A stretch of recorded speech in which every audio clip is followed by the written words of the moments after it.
So, Indiana Jones and the Dial of Destiny, the last Indiana Jones movie. I was going to see this movie regardless if it was going to flop or not. I didn't care.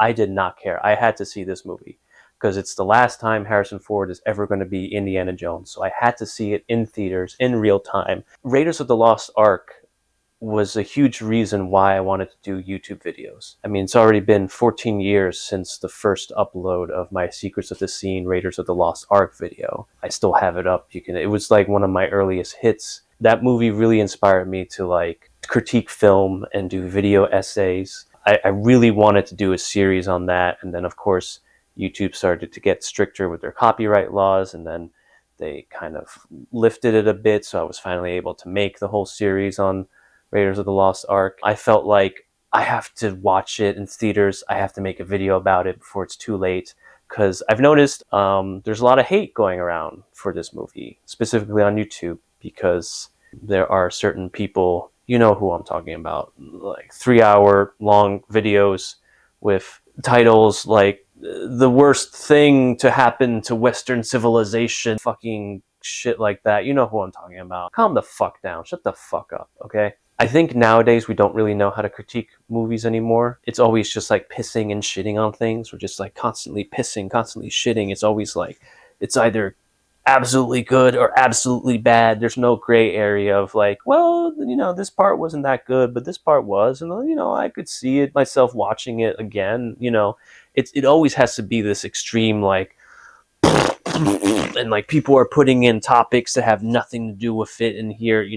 There's of course always going to be some kind of meta commentary about the times, but then like people take it to another level of like, this is indicative of like a society that's and it's like, you skipped some steps in order to get there, man. Like that has nothing to do with what we're talking about right now. I'm not going to dwell on that much longer. That could be a whole another topic for a whole nother video, but the people I'm talking about. And I'm just here to say, hey, I liked the movie, and here are some things I didn't like, and here are some things I really liked, and here are some things that I think people didn't notice that I want them to notice. Right off the bat, when they announced the title alone, Dial of Destiny, I was like, ooh, this is about the Antikythera mechanism, isn't it? And I called that shit months ago. And you could find comments from like the first teaser and everything. I'm like, this is about the Antikythera mechanism, because I know what that is, because I like to study history and I have a minor in archaeology. And I really wanted to be an archaeologist too, but like that didn't happen. And yeah. Anyway, I love that this was about the Antikythera mechanism. The whole focus on like Greek artifacts and Greek history kind of completes the whole franchise's like spread on like artifacts from around the world, except maybe Africa. I mean, Egypt's part of Africa, but like, that's awkward.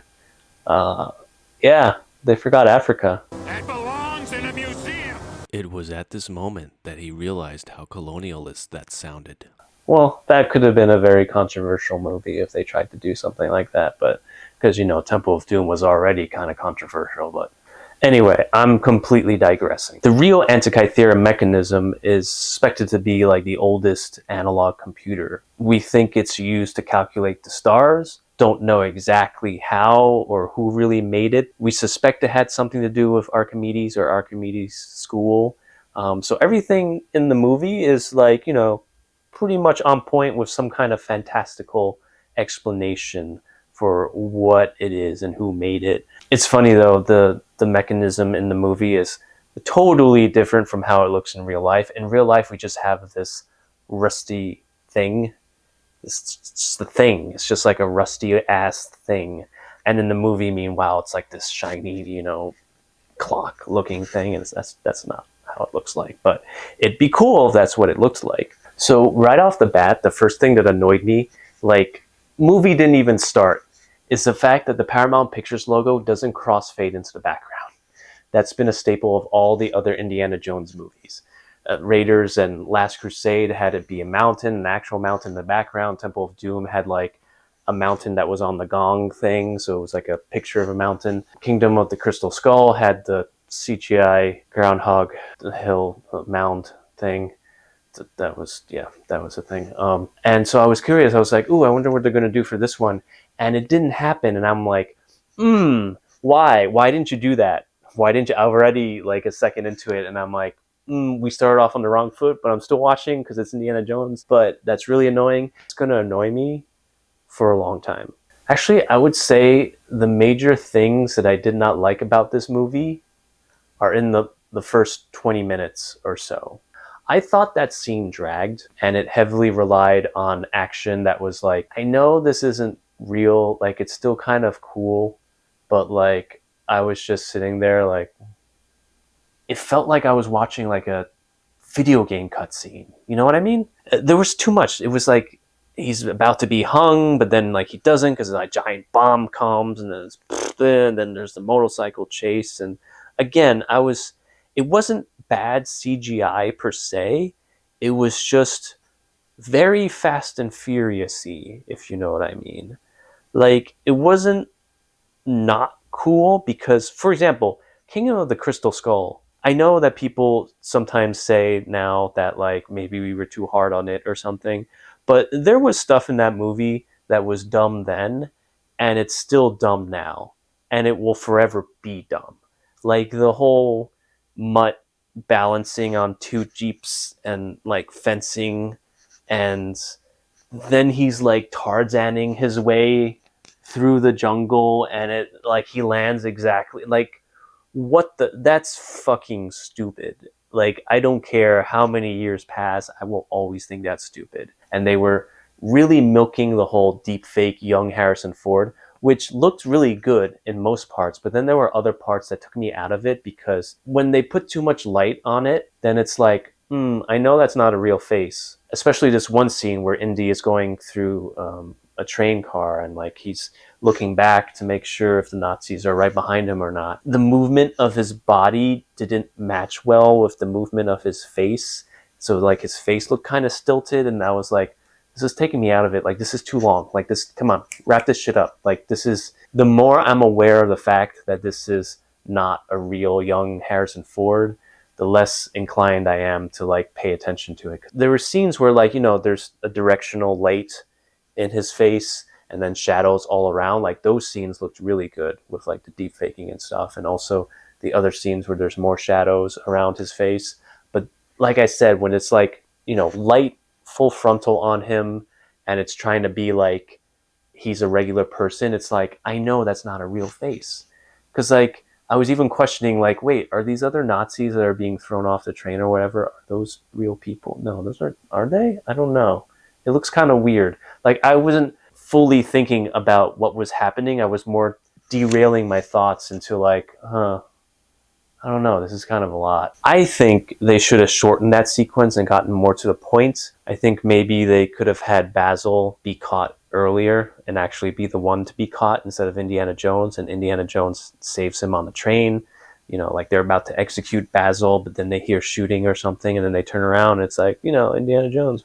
Now, the director, James Mangold, like obviously he's no Steven Spielberg, so there's a lot of camera work that I miss from the Spielberg films. Did a lot of things with blocking and with oneers, what we call oneers, which are like basically long, uninterrupted cuts. There's none of that here. It's more modern filmmaking in the sense that it's just like cut, cut, cut, cut, cut here. It wasn't like anything jarring. It was just average, just what I would expect from like an average action movie nowadays, which isn't necessarily bad, but not necessarily amazing either. But that's the thing about modern filmmaking. It's more about like, let's get to the point visually instead of trying to think it through. Like, oh, what if this person moves here and we have the camera moving here? It's just showing what happens and not really thinking of it like a painting. It's funny to think that Indiana Jones started out as like an independent filmmaking. Spielberg had that interesting balance of blockbuster and artistry. It could have both brains and brawn. The perfect example of this, I think, is Jurassic Park, which I did a whole video on years ago, but I could not upload it because YouTube did not allow me to use any clips from that movie. So that's been sitting in my computer for years, and I really hate it because I critiqued that whole movie and I can't do fucking shit with it. So there's an obvious difference in the filmmaking techniques in the older films, even in Kingdom of the Crystal Skull versus Dial of Destiny. And so in that regard, it's pretty much average. There was a part where Agent Mason, who's working with Voller and his henchmen, they're going to Hunter College, and the henchmen kill Indy's co-workers. And so Agent Mason is like, oh no, why did you shoot them, blah, blah, blah. And then they go into the archives. And as they're sneaking into the archives, Agent Mason like whispers to the henchmen, like, don't shoot them. And so then shit happens, and then Indy comes back to the college, and then the way it's filmed seems like we're supposed to see his coworkers dead for the first time. But we already know what happened to his coworkers. They were shot dead earlier. And yet it's filmed a certain way. Like he turns the corner and notices them, and then he has his reaction, and he's just like, oh God. I feel like they shouldn't have shown us that they were shot dead. In retrospect, they should have just cut to the agents sneaking up on them in the archives and still have that moment where Agent Mason is like, don't shoot. So then later on, when we see the dead coworkers, we're like, oh, that's why she said don't shoot. They like killed them. So Agent Mason is like this critique of like police brutality, because that's what she is. That's what she's supposed to be. But also they flunked her character. It felt like they were building up something and then she just dies. Her whole thing is that she's trying not to get everyone killed because, you know, there's this whole thing about how in the 70s, which is, you know, this movie is set in 69, but going into the 70s, there's a lot of discussion within that time period about police brutality and how it's being unveiled. And, you know, you have more people of color entering the government. The way they want to do things is a bit different from how it's always been done. So Agent Mason, I feel, is very indicative of that time period. And yet she just dies. And it made me think, I was like, wait, let's rewind. So what's her point if she wasn't in this story? Like, does she still have some kind of effect if she was never in the story? I guess she prevented them from shooting Indy and Helena in the archives. Maybe, I don't know. But long story short, the other major flaw of this movie is the way they handled Agent Mason. That plot with her and the government kind of fell flat. That could have also tied better with like the whole Faller is an ex-Nazi working for NASA, because that was a thing that actually happened. And I think there was a really big missed opportunity where Indy could have realized, like, wait, you worked for the US government? What the fuck, man? What's going on? I fought you guys. But there was no moment like that. I felt like there needed to be some more involvement with that dude with the crutches, and maybe they interrogate him, and then Indy finally meets Voller with them, and he's like, that's a Nazi, but they think he's like crazy. And the movie ended abruptly, so abruptly that I was like, wait, so Indy was supposed to clear his name. Did he get to do that? How do they know that it wasn't him who killed his coworkers? And in retrospect, I feel like they should have added a scene with the dude in the crutches, you know, this guy. They could have easily wrapped that up in the moment Indy woke up back in his apartment, you know, after the whole movie happens. The guy would be right there, the guy in the crutches. And so Indy would be like, oh, fuck, like, am I going to get arrested, blah, blah, blah. But then the guy's like, no, well, we looked into Voller's record and stuff. We did some deep digging, and yeah, it seemed like he was Nazi, blah, blah, blah. So we understand what happened, etc., etc. A really perfect way to end it would be the government dude taking the Antikythera, being like, oh, we'll just take this, you know, for analysis. You know, he gives like some kind of bullshit explanation. But like, you know, Indy knows by now and is like, oh, you're gonna have top men look at it, and then the guy would be like, no, top men and women, Jones. You know, it's the 20th century now, women are part of the workforce. And Indy would be like, right. I just feel like that would have been a really cool nod to Raiders of the Lost Ark, when the government takes away the Ark and just gives like cryptic explanation as to what they're going to do with it. So the big thing, though, that I really want to talk about, that I actually really liked, but it seemed like no one else on YouTube, these certain people, like, is where Indy is at in the movie in his life, which is in the shitter. You know, Indy's not working at his cushy job. He's not living in his nice house like in the other movies anymore. He's in the city. He's in like a small apartment. He lives next to hippies who are loud and wake him up every morning. And it's like, oh shit, what happened? And then he's going to divorce Marion. And then Mutt apparently died. And everyone's apparently up in arms about this. And it's like, no one can make up their minds because on one hand, they argue when things are too happy, and then the next it's like, oh well, that's too sad. And it's, make up your fucking mind, okay? And if you don't remember, Indiana Jones started his relationship with Marion, you know, when she was underage, if you remember. In Raiders of the Lost Ark, that was actually a plot point to their relationship, when she alludes to the fact that he did something that he knew was wrong and she was a child. And that's the foundation of a very toxic, tenuous relationship. The whole thing about Indy's character is that he fucks up. He fucks up relationships because he's more focused on the adventure and on his work, and he puts his trust in the wrong people. He's a screw up. He's basically the Earth version of Han Solo. Like, people try to bring up like, oh yeah, they fucked up Han Solo too. Harrison Ford wanted Han Solo dead in like Return of the Jedi. Like, he did not want Han Solo to be alive for very long.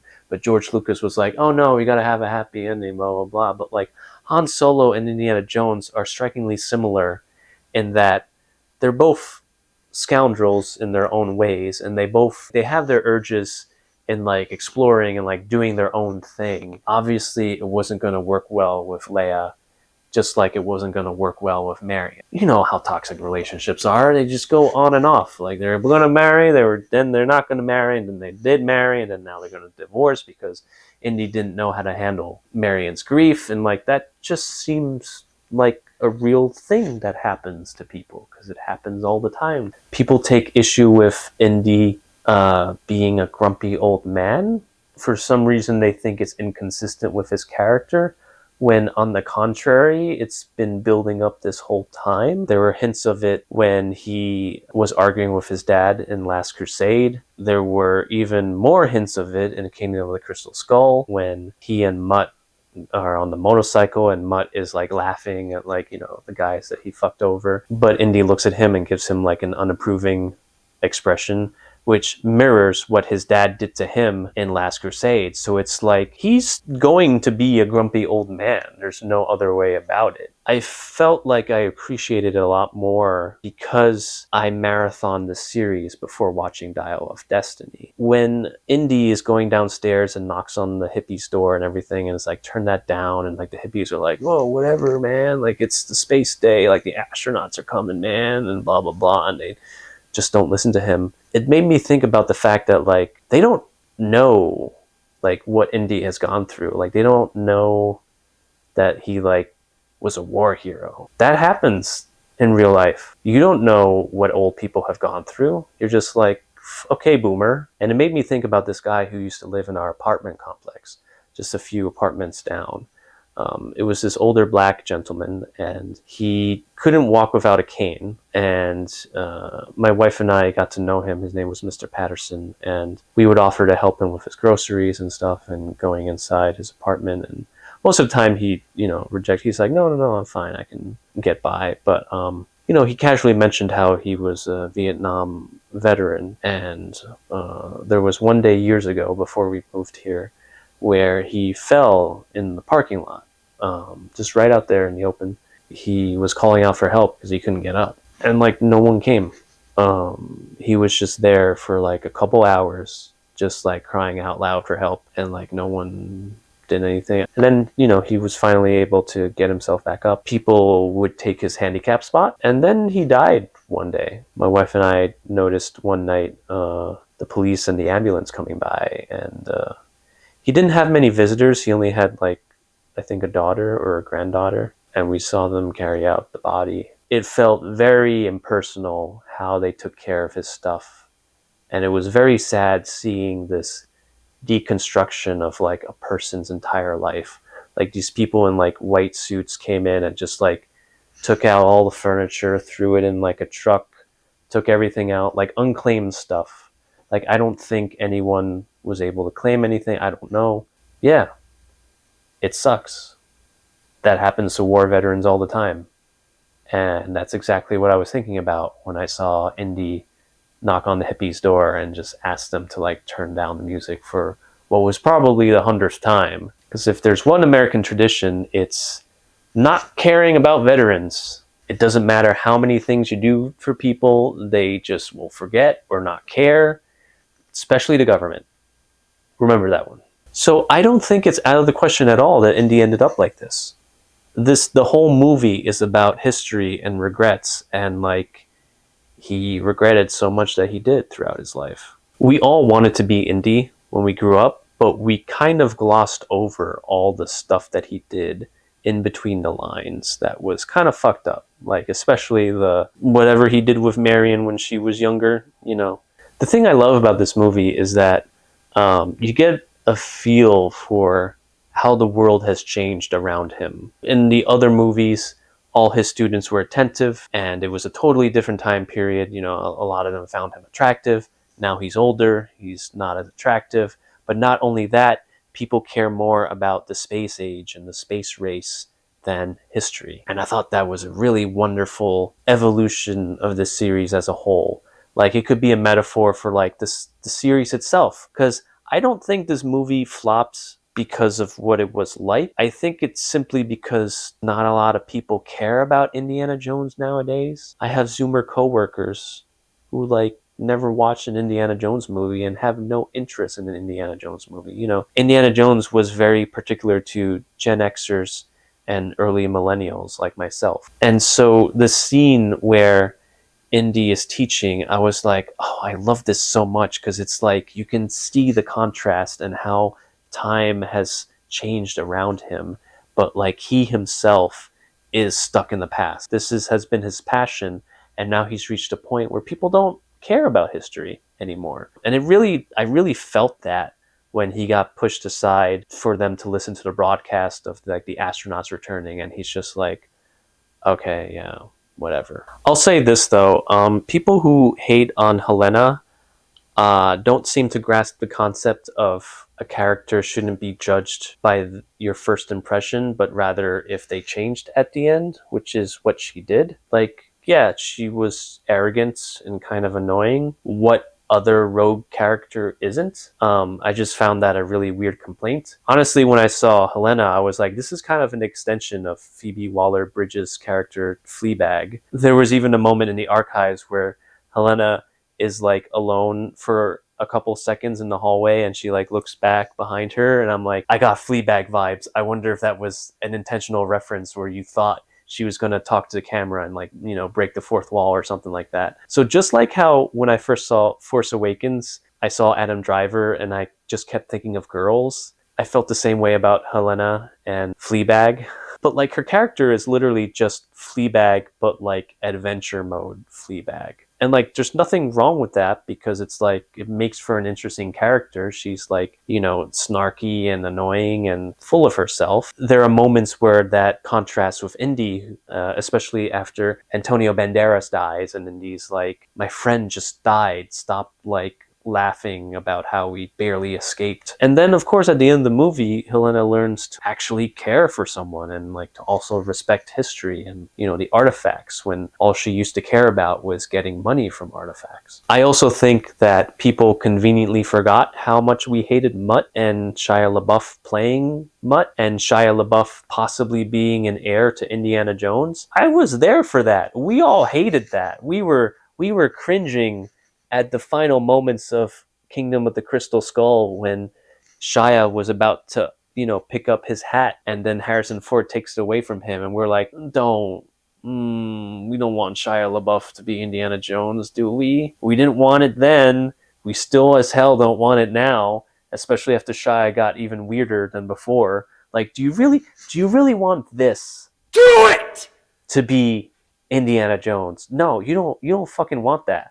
Like, anyone who forgot all the Shia hate from Kingdom of the Crystal Skull is you're either too young to remember, or you're just like fooling yourself. So I don't know. We just conveniently forgot how much we hated Mutt, and Shia LaBeouf back then. There was so many like conspiracy theories about what this movie was going to be about, and it's like, oh, Phoebe Waller-Bridge is going to like replace Harrison Ford and she's going to be called Indiana Jones and it's going to be like so woke and everything. I felt like this movie honestly respected the legacy of Indiana Jones because there was nothing that implied that like, oh, she's going to be called Indiana Jones now. This isn't like a Rey Skywalker bullshit thing. She was there. She kind of has a vibe of being a new Indiana Jones, but like, you know, aside from like wearing her own hat and their outfit and everything, they didn't really explicitly state that she's going to carry on Jones's legacy or anything like that. I think Indiana Jones will always be Harrison Ford, and I think this movie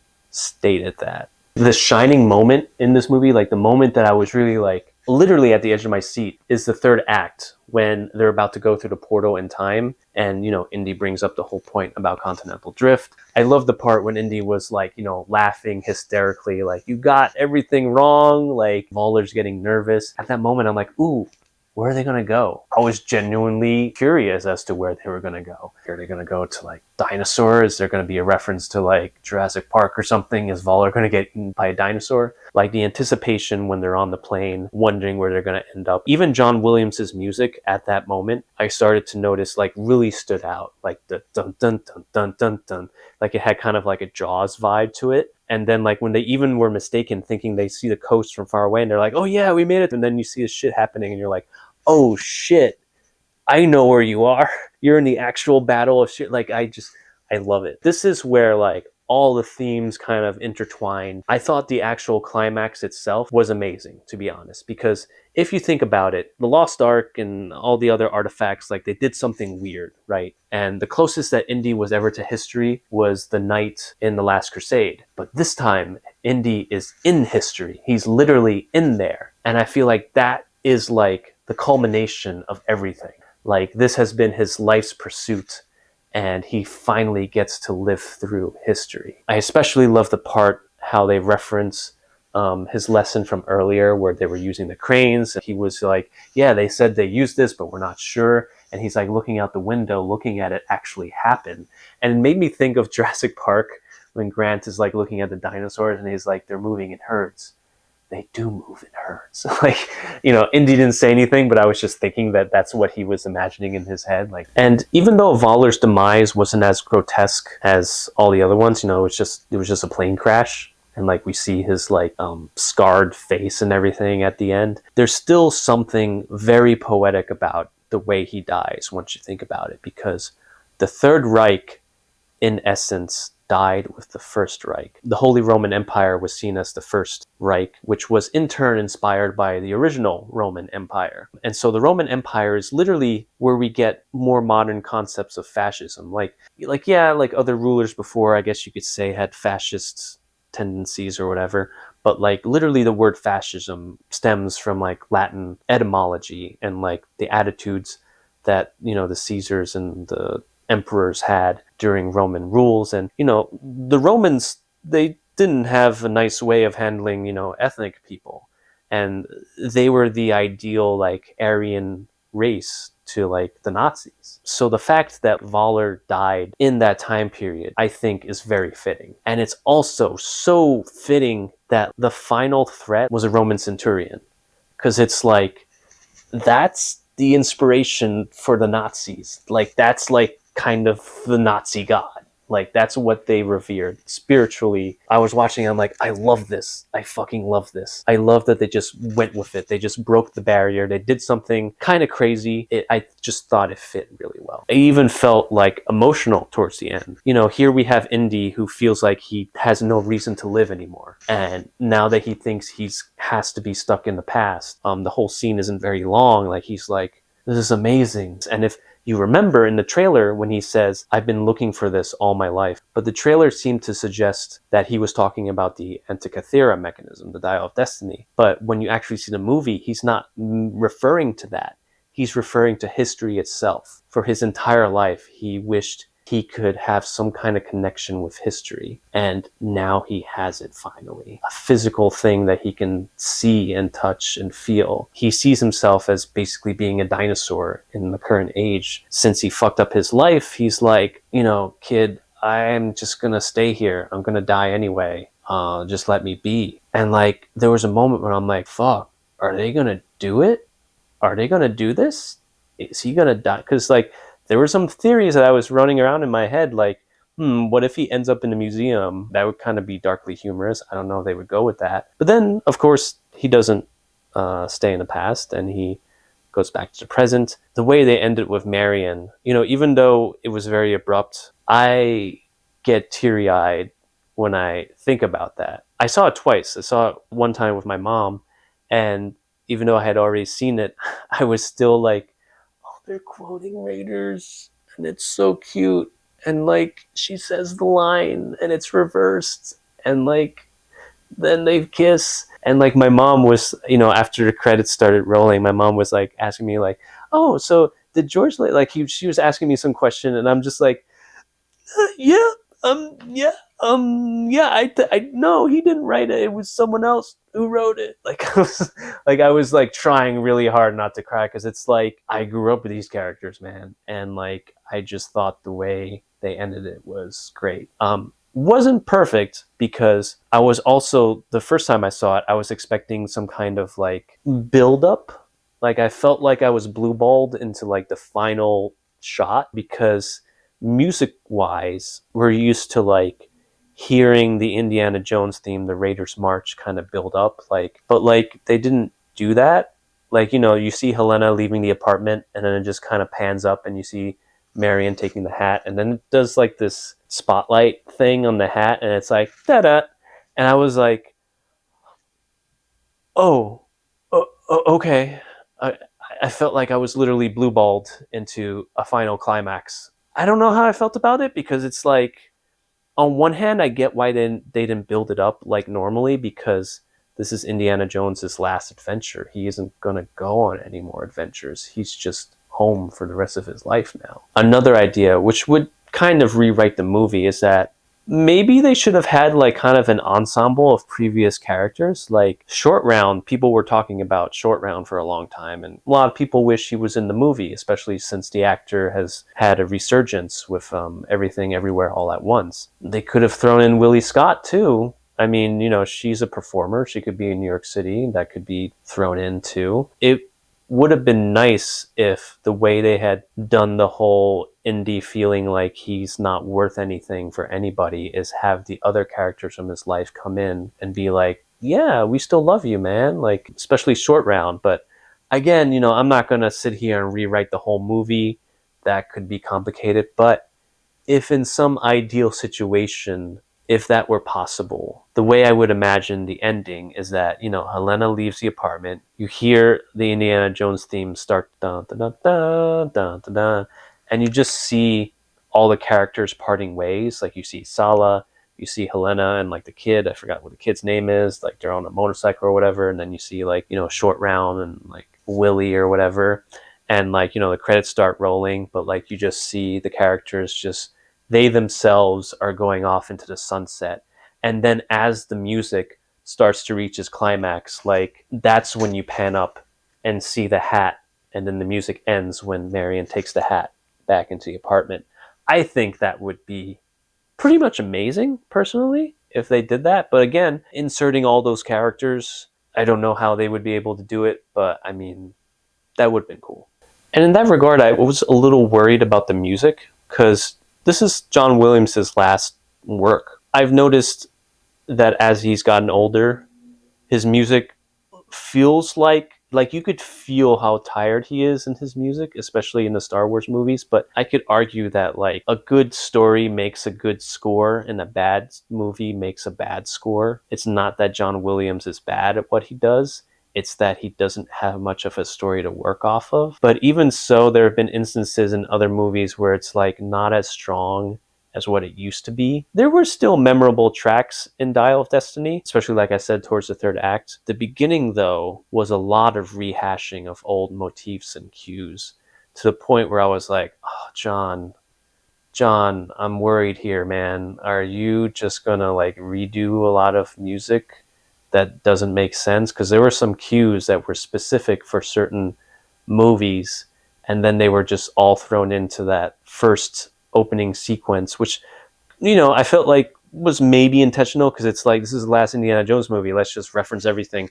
Let's reference this thing, this action sequence, even though it has nothing to do with this sequence. Let's just throw everything in there. Or it just could have been John Williams simply running out of ideas because I felt like that's the vibe he gave off leading up to Dial of Destiny with all the other movies.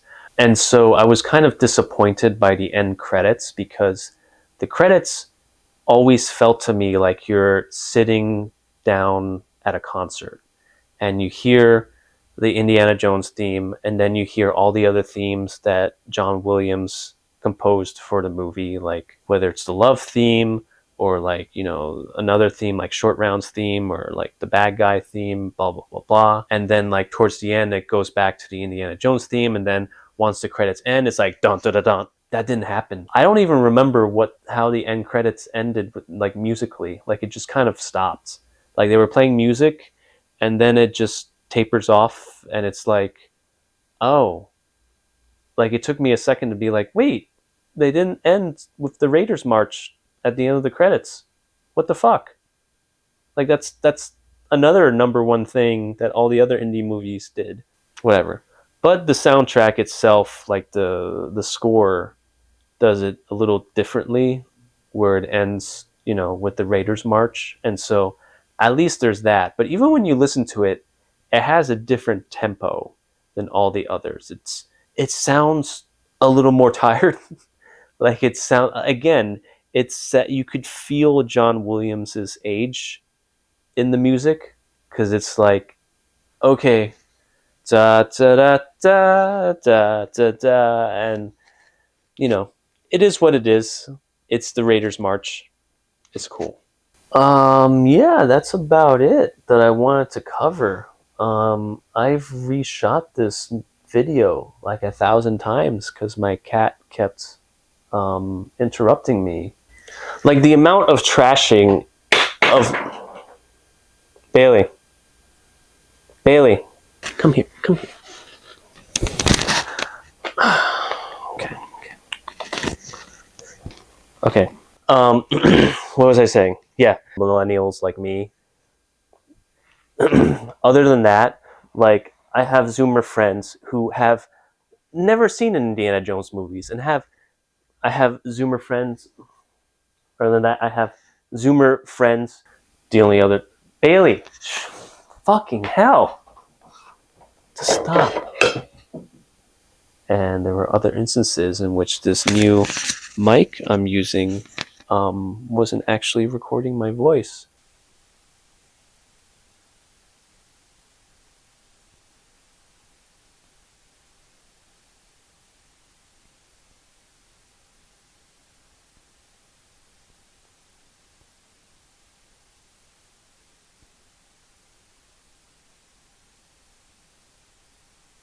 So I've gone crazy today, and I'm very sweaty.